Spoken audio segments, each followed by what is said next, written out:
What's up YouTube, Mango here, and today I'm going to be talking about one of the most criminally underutilized damage characters in the game, Symmetra.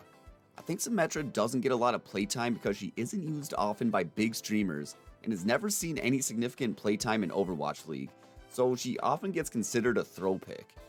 However, I am here to tell you that Symmetra is not only viable, she might be one of the most dominant, suffocating damage characters in the game right now. People just don't know it yet. Her reworked kit is actually insane when used in standard competitive play, and what's better is that since she sees so little playtime, no one really knows how to play against her when she's popping off. They just don't have any experience against her. Over the last couple months, Symmetra has given me some of the easiest wins I've ever had, where our team gets full holds and then completely steamrolls the other team when we're on attack. I should also mention, Symmetra is just as good on attack as she is on defense now. For a long time, she was considered a defense-only pick, but that's not the case anymore. Her teleporter provides her with a ton of flexibility in playstyle, while her primary beam is a nightmare against frontline tanks, and her secondary range shots might be the best spam damage ability in the entire game. And of course, her turrets are the bane of many players' existence, and make locking down areas of the map a breeze. I should also mention that she has 100 points of shields in her HP pool, which regenerates over time if she's not taking damage. This makes her slightly less dependent on heals than other DPS picks. My goal today is to turn you into a Symmetra believer. When used correctly, I think she's one of the best characters to grow SR and carry games with, and her kit allows for an extremely creative and fun playstyle, which relies more on game sense and quick thinking than aiming. I'm going to go over each part of her kit individually and provide you with some tips to help you level up your Symmetra gameplay. With that out of the way, let's get started.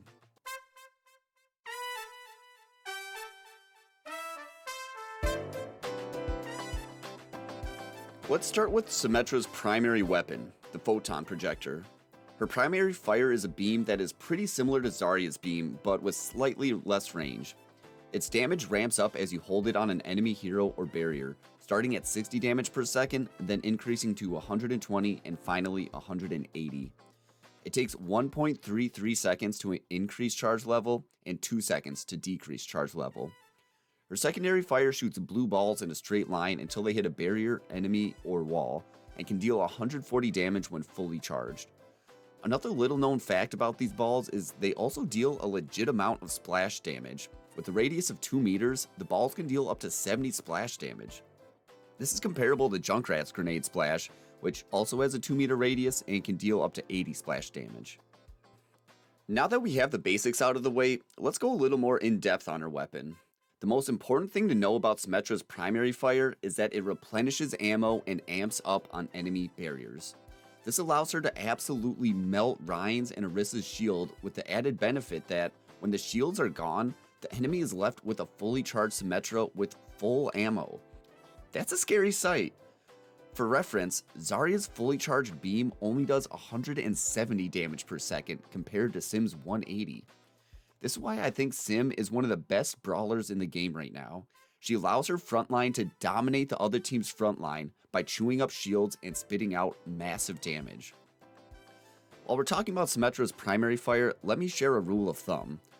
Sim's beam should mostly be reserved for tanks and their shields, and should only be used on lower HP characters if it's fully charged. If you get into a duel with another DPS and you try to use an uncharged laser, you're probably going to lose. The only exception I would make here is if the enemy is already low HP and you just need to finish them off. Otherwise, just stick to charging it on shields and tanks.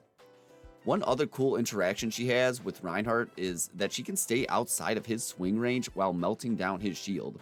So try to stay at the edge of your primary fire range to avoid taking unnecessary damage from hammer swings. While Sim's primary fire is not great against smaller targets, her secondary fire is. A fully charged orb does 140 damage, 10 more than Junkrat's grenades, and I find them easier to aim and hit targets. This can often catch 200 HP heroes off guard, as they don't expect to drop 140 health instantly, and in the midst of battle, they may not realize their health is dropped low enough to be one-shot by a Symmetra orb.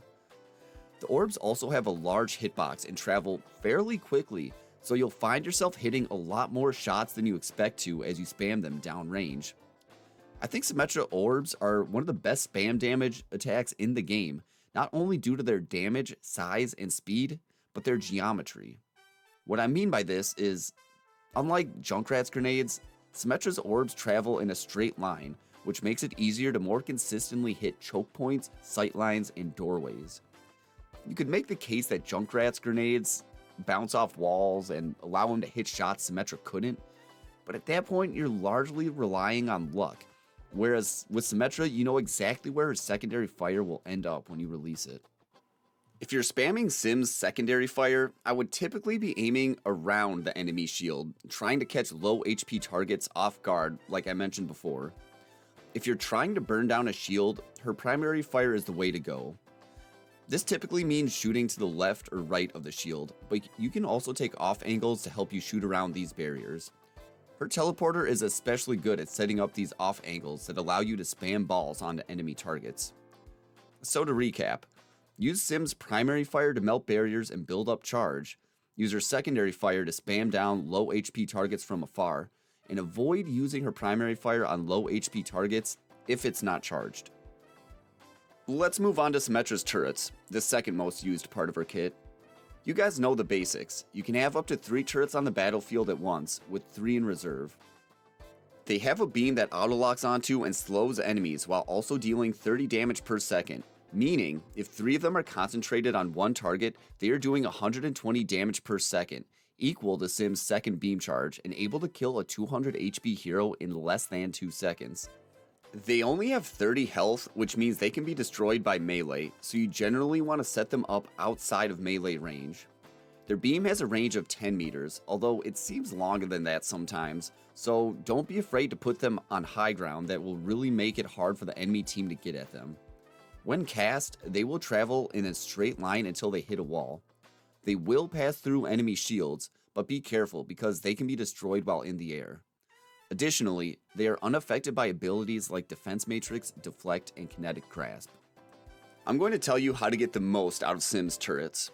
The biggest mistake you can make with the turrets is setting them up once and forgetting to redeploy them if they have been destroyed or are no longer in a good position.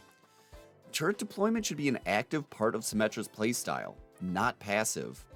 They provide tremendous value to her and her team, so you need to make sure they are in the best position possible as often as possible. Think about it like this. Say we came up with a metric called turret uptime, where every second your turret is firing, you get a second of turret uptime. You should be trying to get as much turret uptime in each fight as possible. This means positioning them somewhere where they will be close enough to the enemy team to fire, but hidden enough to where they don't get destroyed instantly.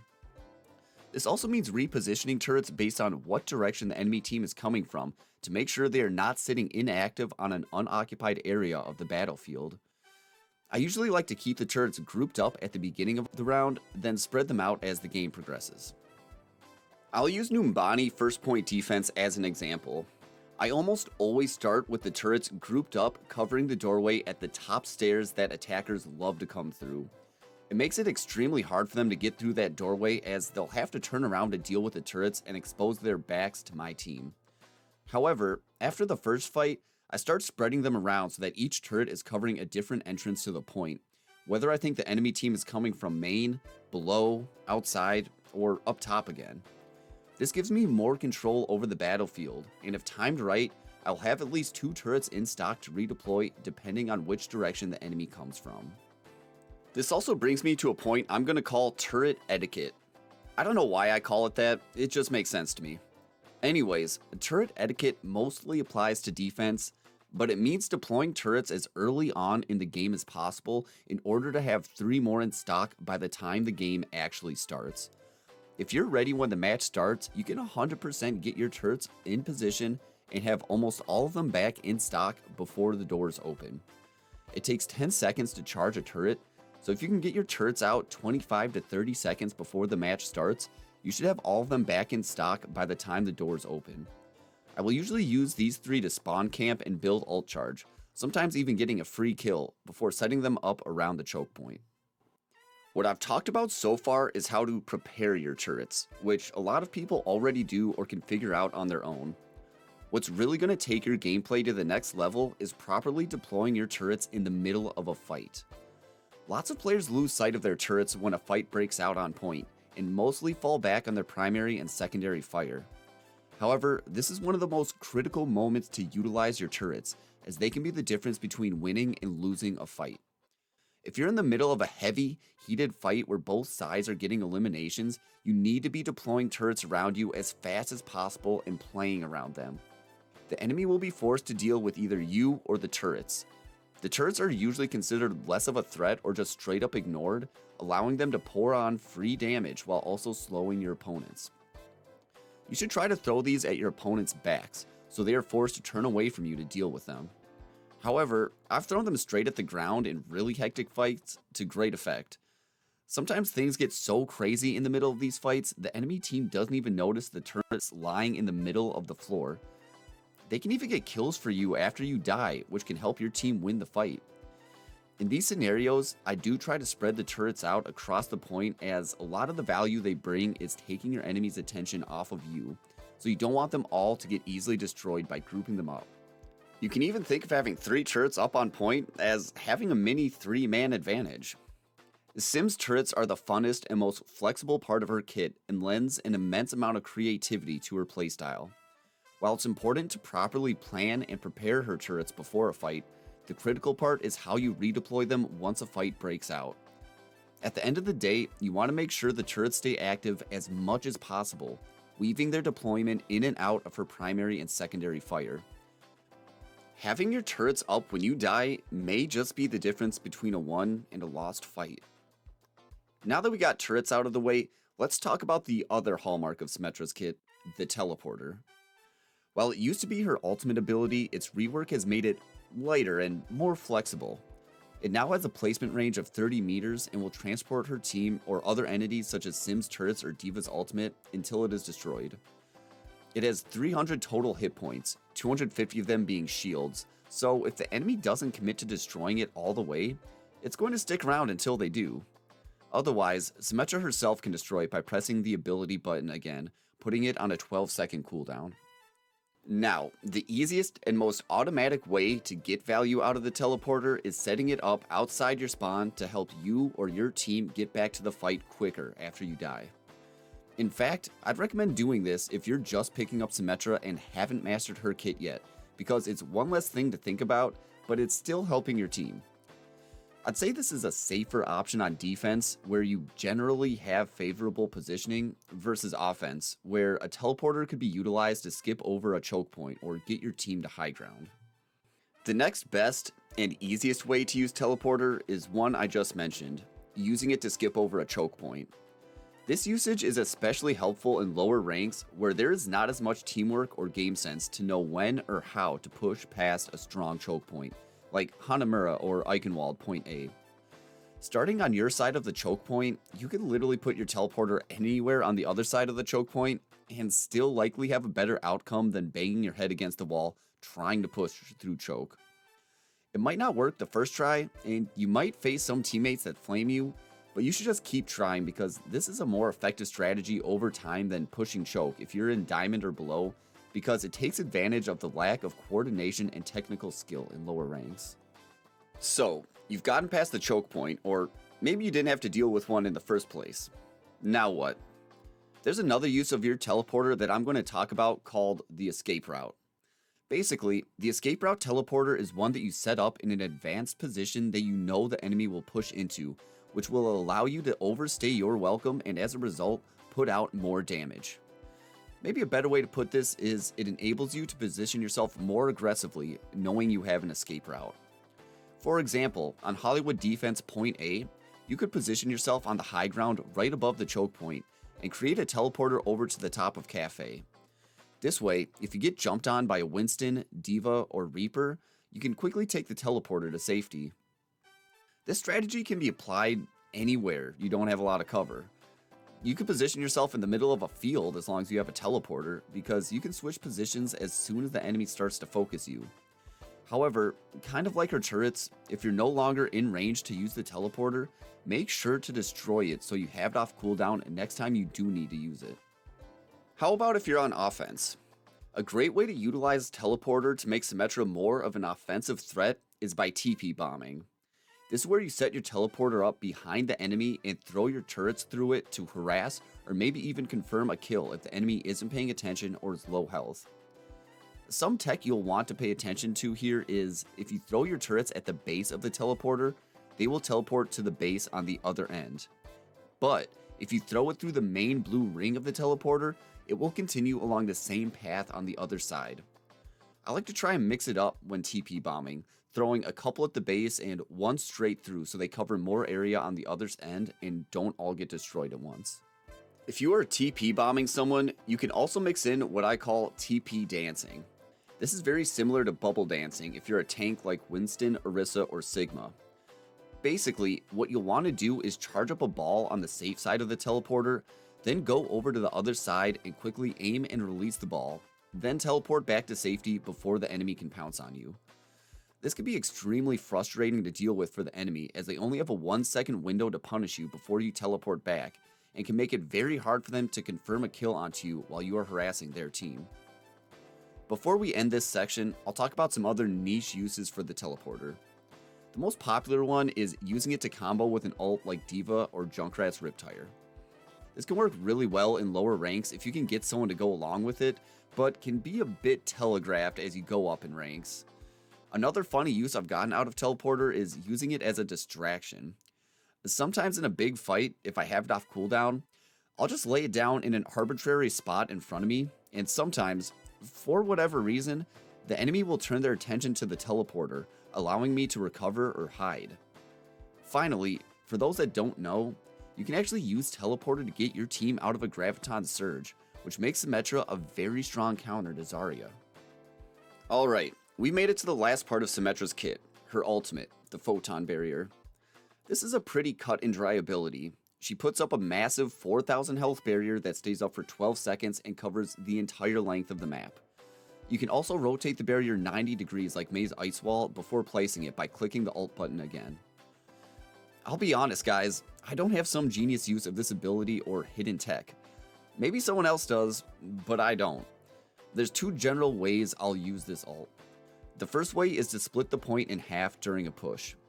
This works whether you're attacking or defending.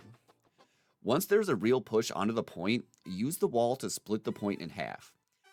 It's like having a giant stationary Reinhardt in the fight and gives your team a major advantage in the fight to control the point, mostly because it will zone out any ranged enemy DPS from your team. You can also position your turrets along the ground along the barrier to protect them, as depending on how the wall is positioned, they can be very hard to reach for enemies. The other time I will deploy my barrier is when the other teams start dropping ults. Now, I need to be specific here. You should be doing this proactively, not reactively. Don't try to use it to shut down ults like Death Blossom or Rocket Barrage, because there's not enough time for you to get it in place to protect your team before the damage is done. Instead, use it to negate ults like Orisa Supercharger or Baptiste Amp Matrix, as these will usually give you enough time to position it before anyone on your team gets picked. One last tidbit about the barrier wall: since it spans the whole length of the map, you can use it from spawn to cover point. This can be helpful if you go down early in a winnable fight. Once you respawn, look for the point indicator, rotate your barrier 90 degrees, and place it so that it's cutting the point in half. It might just be what your team needs to win a fight. Okay, so let's break all of this down. I've given you some tips on how and when to use all of Symmetra's abilities. I can't really give you a solid playstyle to stick to when playing Sim, because her kit is so flexible and offers her so many creative playstyles. True mastery comes from knowing how to use her abilities given the situation around her. Symmetra is a true game sense character, and how you play her largely depends on the map, team compositions, and a number of other rapidly changing variables. While one game, Sim might be best utilized in the front line, sucking down shields and beaming everything in sight, other games she may be better off spamming blue orbs from the backline and looking for a play with her teleporter. And sometimes, you need to know when the fight calls for you to switch from one playstyle to the other. Your playstyle needs to be fluid. Allow it to come and go with the ebb and flow of the battle. I'll borrow a term from RTS games here and say you need to maximize your actions per minute with Symmetra to get the most value from her. Make sure to weave turret deployment in and out of your primary and secondary fire, while also using teleporter to keep your position in a state of constant flux, allowing you to hit the enemy from all angles. Sim is one of the only characters in the game to have never seen major playtime in professional or competitive play. I think this sets her up for a major buff from Blizzard because they don't like seeing any of their characters going without play for too long, and Symmetra may be one of the least used characters in this game, period. As of this recording, she received a major buff on the experimental card that kinda went under the radar, but is a sign that the dev team is prepared to make her even more lethal.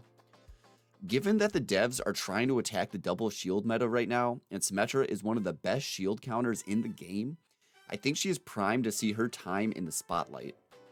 Additionally, since she has seen so little playtime, I don't think we've seen her skill ceiling yet, and once we start seeing high-level players playing her, we might get a completely different impression of the character. Well, that does it for me today. If you like the content and hopefully learned something, make sure to like and subscribe so I can keep putting out more content like this. I'm also going to include a link to CarQ's one Symmetra chip versus every hero video in the comments, because that has a ton of great tech that didn't make it into this video. If you think I missed anything or have any other questions, make sure to drop a comment below and I'll be sure to respond. Until next time, good luck and have fun.